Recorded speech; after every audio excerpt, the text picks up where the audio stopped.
just at a very low level to start with, and these are not my words actually. I've heard that a couple of times when really smart people are taking their times to answer some of my idiotistic comments, which are aimed to undermine their good mood and feeling of stability. And therefore, I'm not going to take my time to make anyone any angrier than already they are.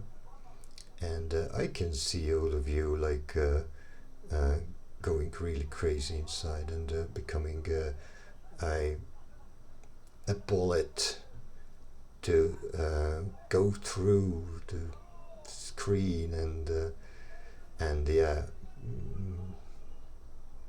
at least take some intellectual attack against my belief system or scientific idea. Now, the difference between the two is how we look at it, and I'm only preparing that physical experiment that I'm working on against every choice that might be able to serve as a signal to everyone that we might be able to turn that thing around. And if I could come up with such a good idea with a very funny understory, then probably it has some kind of validity in a certain sense. And what happened? Basically what I'm talking about. I don't think I have to tell you that, but I believe that you already know what I'm going to say. But the artificial intelligence and creating the artificial intelligence is the only way of proving that your belief system is superior compared to other belief systems, which I don't think anybody would like at all. So this is probably something that I just have to disregard and make the other end of it. And that's all up to me now. I'm working on it. I have created a fairly good definition of intelligence, I think, so for my purposes.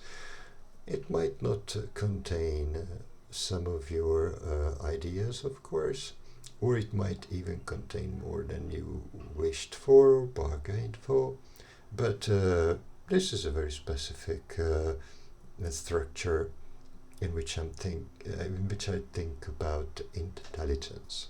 So it's not the old information that somehow appeared in our world. Even before I could talk about that part, we should be able to agree that the universe, the discoverable universe, is not built from only atoms, and not even atoms and forces, or atoms and those spreading waves that are somehow we picture them as they are spreading as a wave. And no, that's not enough. So if these entities don't contain any other idea behind it all. There is no source of information, then information is much more difficult to create, is incomparably more difficult to create than stupid pieces of matter, which we all know still Copenhagen, that has no absolutely nothing inside any hidden variable, let alone some kind of intention or something. So we really shouldn't think a whole lot of this at all, because that's all we can say. So my Bible finished here. And immediately afterwards, just 3 pages Bible, I can start the technical part, where the intelligence I picture to myself is multidimensional. I don't like that word, but still, a special dimensional shape, which is like a key in the keyhole. When I push it inside, the right slice of information falls out of our brain.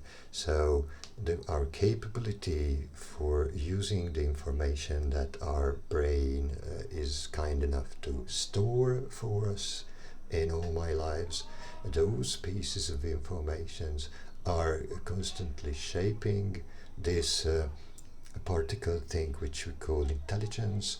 And at the same time, the way the information is stored is the intelligence itself. So it's the more effective the way of storing data, and it must be very, very effective.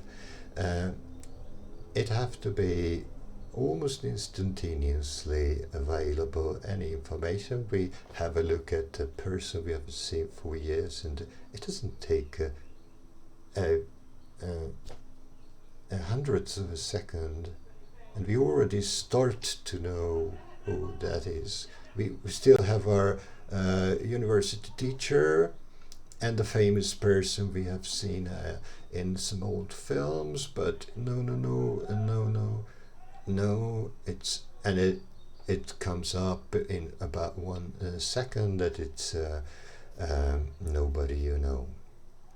So your informations are stored in your brain, but they are actually at the same time not just information but intelligence, and intelligence is basically in the traditional system of execution. It's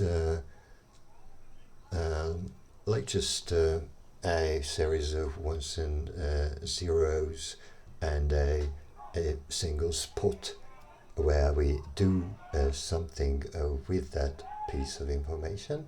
Well, the way I would like to handle that part is probably the most important thing in this idea of mine.